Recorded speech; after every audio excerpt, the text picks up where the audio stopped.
सास का पोछा।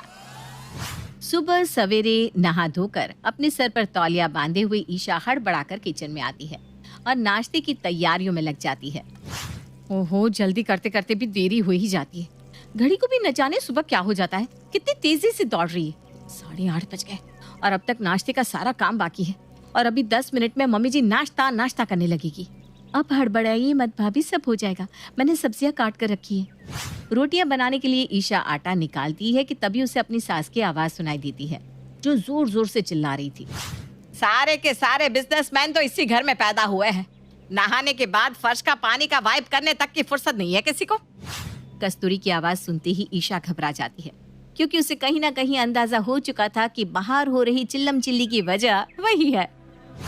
नहाने के बाद आपने बाथरूम तो सही से साफ किया था ना भाभी? अरे यार, किया तो था, अब किचन का काम भी करना था। बाथरूम ही साफ करते रह जाती तो नाश्ता कैसे तैयार होता? किया तो था जैसे कि आप हमारी प्यारी सासू माँ को जानती ही नहीं है। अब तो बन गया नाश्ता, अब कम से कम 2 घंटे तो तमाशा ही चलेगा। चलिए। और अगले ही पल दोनों बहुएं अपनी सास के आगे प्रस्तुत हो जाती हैं। मैं नहा कर गई थी ना मम्मी जी, मैंने बाथरूम साफ भी किया था, सच्ची आपकी कसम। वो तो आके पाइप में कुछ प्रॉब्लम है, पानी पास नहीं होता, इसलिए सारा फोम ना फर्श पर जमा हो जाता है। ये सुनते ही कस्तूरी एक झाड़ू लेकर जरा आगे बढ़ती है और पानी पास होने वाली जाली से 2 बाल निकालते हुए कहती है, छे छे छे, ये देखो, जाली में 2 बाल का गुच्छा फंसा हुआ है, तो पानी कैसे पास होगा? तुम सब के सब तो बड़े बिजी लोग हो, कौन ध्यान दे, नहा कर बाल भी उठाया नहीं जाता किसी से। ये 2 बाल पानी को रोक रहे थे, हद हो गई। छोड़िए, आप परेशान मत होइए मम्मी जी, मैं कर देती हूँ सफाई। अब क्या, नहाने के बाद ये काम तो करवा दिया तूने मुझसे, अब सफाई करके क्या महान बनेगी? मैं करती हूँ ना मम्मी जी अच्छे से बाथरूम साफ, उसके बाद आप फिर से नहा लीजिएगा। आपको भी तो नहाना ही पड़ेगा भाभी, वरना इस बार रेशे से भी पतला बाल रह गया ना तो और 2-4 घंटे सफाई करवाएगी मम्मी। तो ऐसी थी कस्तूरी। यूं तो कस्तूरी 60 की थी, पर उसकी आंखें उम्र के साथ कमजोर नहीं, तेज होती जा रही थी। हर काम को लेकर कस्तूरी इतनी पर्टिकुलर थी कि अपनी बहुओं के काम करने के बाद वो फिर से चीजों की जांच पड़ताल करने लगती। ईशा तो बाथरूम सफा कर ही रही थी, इसलिए अपनी जेठानी के बिना ही नैना को किचन में काम करना पड़ रहा था। तभी कस्तूरी वहां आती है। और कितनी देर है बहू नाश्ता बनाने में? आप तो जानती है मम्मी जी, मुझे खाना बनाना नहीं आता, किसी तरह कोशिश कर रही हूँ, आधे घंटे में हो जाएगा। आपको भूख लग रही है तो मैं बिस्किट निकाल दूँ? अरे नहीं नहीं, रहने दे, तू अपना काम कर, मैं फ्रिज में देख लेती हूँ। कल की कोई सब्जी होगी तो उसी के साथ ठंडी रोटियां खा लूंगी। और जाकर कस्तूरी फ्रिज का दरवाजा खोलती है। अरे राम रे, ये क्या गंद मचा रखी है तुम दोनों ने फ्रिज में, छी छी छी छी, देख कर ही जी मचला जाए। सारा कबाड़ मचा रखा है, बस मक्खी लगना बाकी है। तू नाश्ते का काम छोड़, पहले इधर आकर फ्रिज की सफाई कर। अपनी एक बहू को कस्तूरी बाथरूम साफ करने में लगा देती है, दूसरी को फ्रिज, और खुद पोछा लेकर पूरे घर की सफाई करनी शुरू कर देती है। बताओ, ये लड़की यहाँ कहती है हमने पोछा कर लिया, ये पोछा किया है, दूसरी बार पोंछने पर भी पानी इतना काला होता जा रहा है। फिर कहती है मम्मी जी अब बेकार ही पोछा लेकर घूमती रहती है। अरे भाई, ऐसी सफाई करोगी तो पोछा लेकर घूमना पड़ेगा ना मुझे। और अपने बेटों के ऑफिस जाने के टाइम पर कस्तूरी 1 बाल्टी पानी और पोछा लेकर घर के हॉल में पोछा करने लगती है। इतना ही नहीं, वो सभी को उनके कमरे से बाहर निकलने से भी मना कर देती है। और तभी अपने कमरे के दरवाजे पर खड़ा प्रेम अपनी माँ को आवाज लगाते हुए कहता है, और कितनी देर तक तुम्हारा पोछा चलेगा मम्मी? पिछले 1 घंटे से गेट पर खड़ा हूँ, अब अगर 1 मिनट भी और देरी हुई ना तो मेरी हाफ डे की सैलरी कट जाएगी मम्मी। तेरी माँ सुनने वालों में से नहीं है बेटा, हाफ नहीं पूरी सैलरी कटेगी आज तो। तभी अपने कमरे की खिड़की से नितिन कहता है, हैं? मैं तो सुबह की संग्राम देखकर ही समझ गया था कि आज तो ऑफिस छूटेगा, इसीलिए मैंने तो पहले ही वर्क फ्रॉम होम ले लिया। Mummy please. अरे मम्मी मम्मी मत क्या कर, एक तो आज मैंने देर से पोछा मारना शुरू किया है, उसमें भी तुम लोग शोर मचा रहे हो। इतना गंदा घर है, अभी मुझे वक्त लगेगा। मैं छलांग मारकर चला जाऊंगा मम्मी, फर्श पर पैरों के निशान भी नहीं बनेंगे, जरा भी दाग नहीं होने दूंगा, पक्का मम्मी।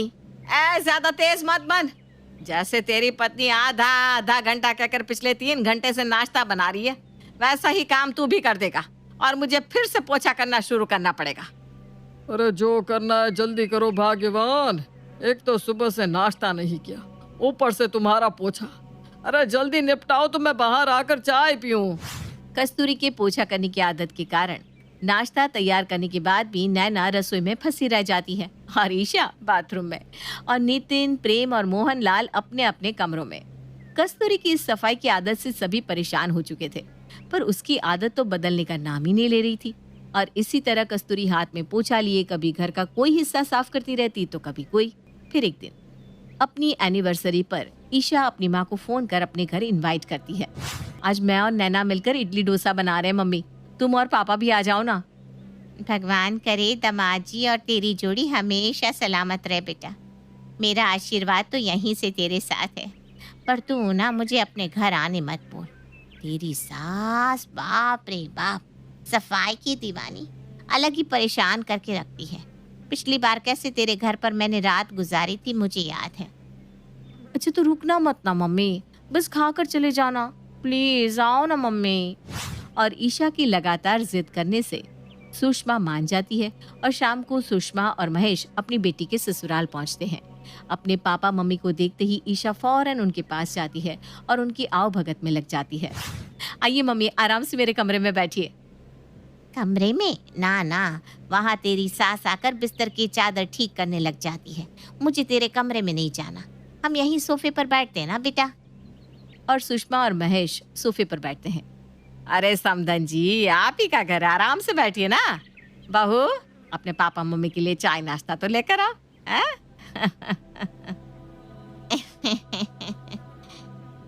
इस उम्र में भी बाल तो आपके काफी घने हैं समधन जी।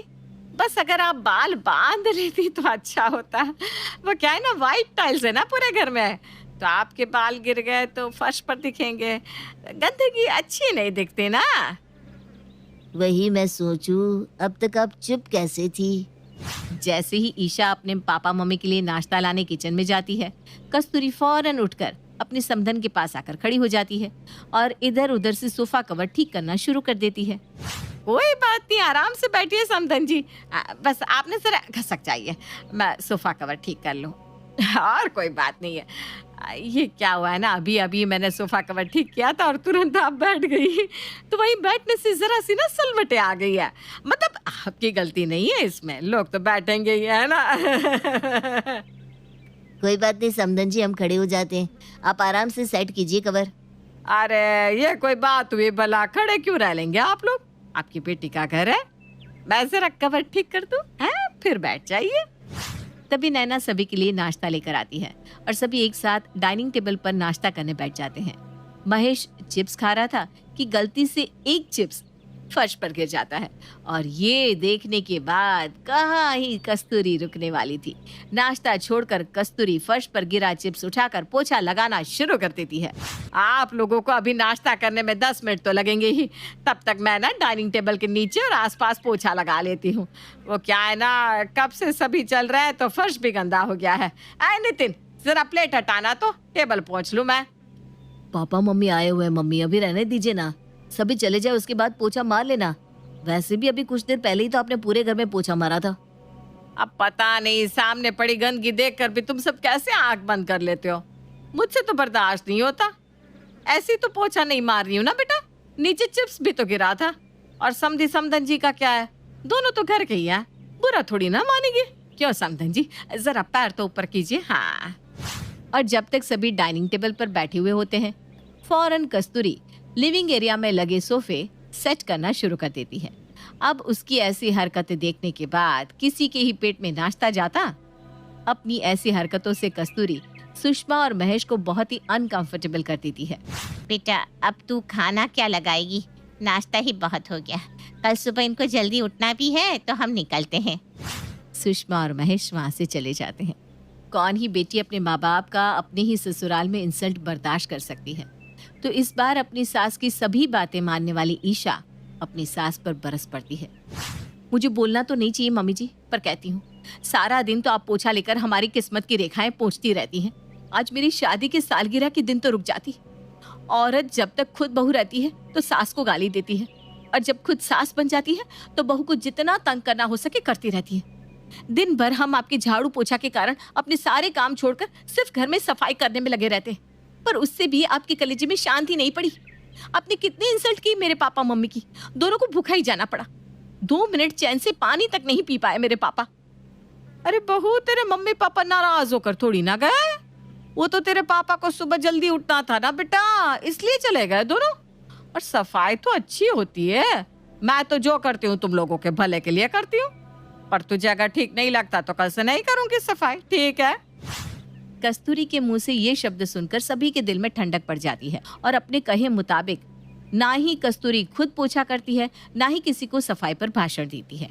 और हर तरफ धूल देखने के बाद भी किसी तरह कस्तूरी खुद को थाम कर बैठी हुई थी कि तभी हड़बड़ाती हुई सुकन्या कस्तूरी के घर आती है। अरे कस्तूरी, कहाँ है तू? क्या हुआ सुकन्या, तू भागी भागी क्यों आ रही है? सब ठीक तो है ना? इससे पहले कि सुकन्या कुछ कह पाती, कस्तूरी की नजर सुकन्या की चप्पलों पर पड़ती है। हे भगवान, तू चप्पल पहनकर घर के अंदर आ गई। यहाँ मैं सफाई कर करके परेशान हूँ और तू। अरे वो तो जिस दिन से तू पैदा हुई है सफाई ही कर रही है, अभी छोड़ दे पोछा। मेरे घर हुआ है लोचा। मेरी दोनों बहुओं ने पूरे घर पर कलेश मचा कर रखा है। किसी भी वक्त दोनों एक दूसरे का सर फोड़ सकती है। जल्दी चल, वो दोनों तेरी बातें मानती है, तू कहेगी तो ये लड़ाई शांत हो सकती है। अरे सवेरे से तेरे घर से चिल्लाने की आवाजें आ रही है। 2 मिनट उन्हें और लड़ने दे, तब तक मैं इस चप्पल के निशान को साफ कर देती हूँ, वरना मेरी ये बहुएं इस दाग पर पैर रखकर आगे चली जाएगी और ये गंदगी पूरे घर में फैल जाएगी। सभी से छुपकर अपने घर पर पोछा लगाने के बाद कस्तूरी सुकन्या के घर जाती है। नेहा, प्रिया, तुम दोनों इतनी समझदार होकर इस तरह कैसे लड़ सकती हो? क्या बात हो गई, मुझे बताओ। मैं क्या बताऊं चाची जी, सब कुछ तो सामने दिख रहा है। शर्म नहीं आया इस बेखुदी को? मेरी साड़ी पहनकर खड़ी हो गई, वो भी लॉन्ड्री की हुई साड़ी थी चाची जी। और तू पिछले महीने जो तूने मेरा सूट पहन लिया था, नया सूट था, टैग भी नहीं हटाया था मैंने। इसमें इन दोनों की गलती नहीं है सुकन्या। अब तेरा घर ही इतना गंदा रहता है तो लोगों के दिमाग में नेगेटिविटी तो आएगी ही। एक काम करो नेहा और प्रिया, बाल्टी लो और चलो मेरे साथ। एक जन किचन साफ करो और हॉल में पोछा लगाओ, और तू सुकन्या के कमरे को साफ करना शुरू कर दे। सुकन्या, फिर देख कैसे तेरे घर का सारा कलेश खत्म हो जाता है। एकदम सही बात है। अगर सभी मिलकर झाड़ू पोछा कर करके ही थक जाएंगे तो लड़ने की ताकत बचेगी किसमें? और कस्तूरी पिछले ही दिन अपनी बहू से किए हुए वादे को भूलकर वापस से अपने पोछे के प्रेम को बिखेरना शुरू कर देती है। और इस बार वो यहीं तक नहीं रुकती और अपनी झाड़ू पोछा के इस ऑब्सेशन को मोहल्ले तक फैलाने लगती है।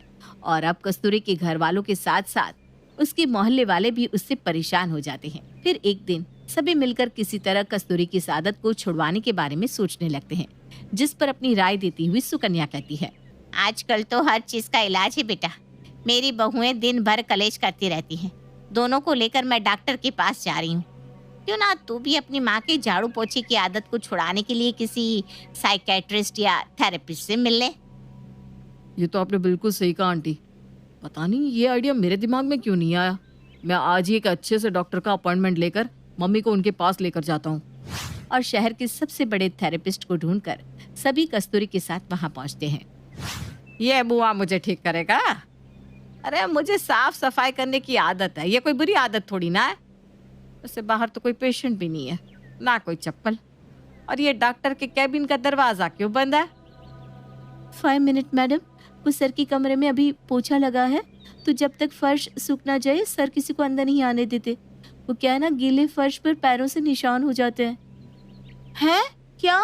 ले देख ले। पर डॉक्टर साहब, आपके जैसे तो दिन भर पोछा नहीं करते होंगे ना मम्मी जी? एक बार तो कोई भी पोछा मारता ही है। नहीं नहीं मैम, हर पेशेंट के जाने के बाद सर पोछा लगवाते हैं, और उनकी इसी आदत के कारण हमारी मेड भाग गई है, तो अंदर सर खुद ही पोछा लगा रहे हैं, इसलिए तो दरवाजा बंद किया है।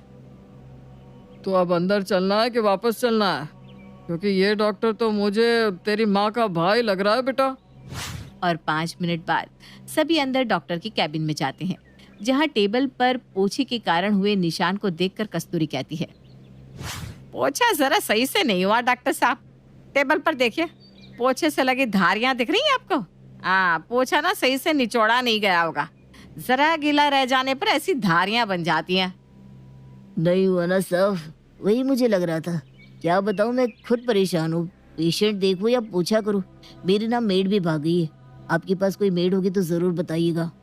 किसी और के भरोसे दुनिया चलती है क्या डॉक्टर साहब? लाइए पोछा, मैं बताती हूँ कैसे परफेक्ट पोछा लगेगा। सच में आप बताएंगी मुझे? प्लीज प्लीज बताइए। अरे डॉक्टर साहब, आप पोछा बाद में कर लीजिएगा, पहले मम्मी का इलाज कीजिए ना। उन्हें हर जगह पोछा लगाने की बहुत बुरी आदत है। सही में कस्तूरी जी, आपको भी आदत है पोछा लगाने की? जैसे ही आपने फर्श पर निशान देखा, मैं तभी समझ गया कि आपकी भी आंखों में वही तजुर्बा है। मुझे भी ना इसी तरह फर्श पर धूल मिट्टी बहुत नजर आती थी, और मैं अपने पति को हमेशा कहता था कि झाड़ू सही से लगाओ। और क्या था, एक हफ्ता उसने झाड़ू लगाया और फिर झाड़ू के साथ डिवोर्स के पेपर मेरे घर पर रखकर चली गई। अब मुझे भी ना इस आदत को छुड़वाना है। आप लोगों को कोई अच्छा डॉक्टर मिले ना तो मुझे ज़रूर बताइएगा। और पोछा लेकर डॉक्टर साहब और कस्तूरी फर्श पर पोछा लगाना शुरू कर देते हैं।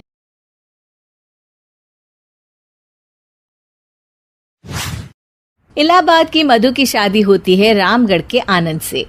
नेचर से कामचोर मधु के सामने जब पूरे ससुराल की जिम्मेदारी पड़ती है तो कैसे वो उससे बचने के लिए करती है एक नाटक। चलिए देखते हैं। अरे मधु, मधुरानी, जरा चाय ला और बेसन घोल ले। बादल बन गए हैं, पकौड़ी बना लेते हैं। ओह, अभी अभी तो दिन का खाना खाया है, अब पकोड़े तल दूं? अरे इतना खाएंगी तो फट जाएंगी, चला तो जाता नहीं इनसे। तभी आनंद आ जाता है। अरे मन कर रहा है पकोड़े खाने का। मधु देखो ना, बादल बन गए हैं, ऐसे में पकोड़े मिल जाए तो मजा आ जाए। अरे अभी तो बादल बने हैं, जरा 2-4 बूंद टपक तो जाने दो, बना दूंगी पकोड़े भी। ये बोलकर मधु वहाँ से चली जाती है। अरे मधु, मधु बूंदे भी बरस गई, अब तो बना दो पकोड़े। अरे बूंदा बूंदी तो रोज होती है, जरा जमकर बरसे तो पकोड़े तलने में और सिखाने में दोनों में मजा आ जाए। ये बोलकर मधु वहाँ से चली जाती है और मधु के साथ ही बूंदा बांधी कर बादल भी चले जाते हैं। मधु अपने कमरे में जाकर कहती है, अरे भगवान, ये सारा कमरा फैला हुआ है, कैसे साफ होगा? तभी मधु को आइडिया आता है और वो जोर जोर से चिल्लाती है, हे भगवान, मेरा 2000 रुपए का नोट कहाँ चला गया? किसी ने देखा क्या मेरा 2000 का नोट? तभी वहां मधु की ननद और नौकरानी आ जाती है। अरे भाभी, मैं देख देती हूँ। कैसे देखोगी दीदी, सारा कमरा तो गंदा पड़ा है। अरे हटो ना, मैं साफ किए देती हूँ, मिल गया तो दे दूंगी। अब ननद और नौकरानी 2000 नोट के चक्कर में पूरा कमरा साफ कर देती है और नोट नोट खोया हो तब तो मिले। खैर, ये तो छोटे मोटे ट्रिक्स थे जो मधु काम से बचने के लिए करती, लेकिन अब आना था मधु का मास्टर स्ट्रोक, जिस पे वो अब सिर्फ बैठकर खाने के चक्कर में थी, और वो भी सास को ऑर्डर दे देकर। कैसे, चलिए देखते हैं। एक फ्रेम में एक फोटो है जिसमें सास की सास यानी कि मधु की दादी सास, मोटी बिंदी, काला मोटा चश्मा, कॉटन की साड़ी और चेहरे पर रौब। वहां उसी फोटो के नीचे खाट पर बैठी मधु, और मधु का गेटअप बिल्कुल वैसा ही था। मधु दादी सास की भूमिका में कहती है, अरे चंदावती, चंदा रानी, जरा चाय दे मलाई मार कर। मधु की सास यानी कि चंदावती कहती है, अरे इस नाम से तो सिर्फ मुझे मेरी सास बुलाया करती थी, ये कौन है देखूं तो जरा। अब सास मधु को अपने सामने अपनी सास की भूमिका में देखकर जोर जोर से हंसती है। मधु रानी, कोई तमाशा चल रहा है या ड्रामा? जाकर चाय लेकर आ। मधु जो कि ये दिखा रही थी कि वो सास की सास है या फिर उसकी आत्मा उसमें आ गई है, वो क्या करती है? चाय और मैं, वो भी तेरे लिए चंदावती। यही सिखाया है तेरी माँ ने। यार, एक तो डायलॉग बदल बहू, तू सास बनकर जो माँ पर सीधे चली आती हो, ये ओल्ड फैशन हो गया है, जरा अपडेट हो जा। और वैसे तू कुछ भी बन, उसके पहले चाय लेकर आ। अभी सास कुछ बोलती कि वहां मधुर के ससुर आ जाते हैं। वो मधु को देखते ही पागल सा हो जाते हैं। माँ, मेरी माँ, माँ तू वापस आ गई। अरे धत तेरी की, अभी एक का नाटक खत्म नहीं हुआ कि दूसरा आ गया। अरे हद है, तेरी जबान तो चलती ही जा रही है। सामने मेरी माँ बैठी है।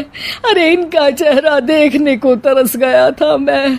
मेरी माँ वापस आ गई। ये देख, मेरी माँ आ गई। ये नहीं कि देसी घी के लड्डू बनाए बस जबान चला रही हो। अरे जाने दे धनकलाल, इसे तो शुरू से ही बोलने की तमीज नहीं है। मेरी तो आदत हो गई है दब दब कर रहने की। नहीं नहीं माँ, ऐसे कैसे ये सब करेगी। अच्छा, मैं दुकान जा रहा हूँ, शाम को तेरी पसंदीदा गर्मा गर्म जलेबी और समोसे लेकर आऊंगा माँ। ससुर वहां से चले जाते हैं। अब बेचारी सास अपनी ही बहू के नाटक में फंसकर सारा दिन सारी रात काम करती। लेकिन कब तक? एक दिन की बात है। बेटा आनंद, मेरे तो हाथ पैर सब दर्द हो रहे हैं। मुझसे नहीं होता इस उम्र में इतना काम।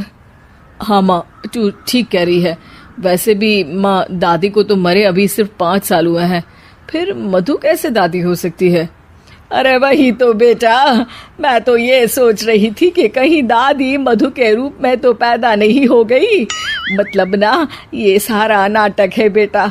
लेकिन अब जल्द से ये नाटक बंद करा दे तू। ठीक है माँ, लेकिन अब मधु को मधु की जुबान में ही सिखाना होगा।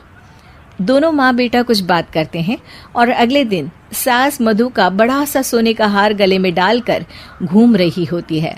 मधु जैसे ही अपना हार सास के गले में देखती है, परेशान हो जाती है। अरे अरे ये क्या? ये हार तो तू अपनी बहू को दे चुकी थी। नहीं नहीं माँ जी, बिल्कुल नहीं। आप ही ने तो कहा था कि जब तक आप जिंदा है ये मैं ही रखूं। अब आप तो जिंदा ही हैं, तो ये हार मैं उसे कैसे दे सकती हूँ?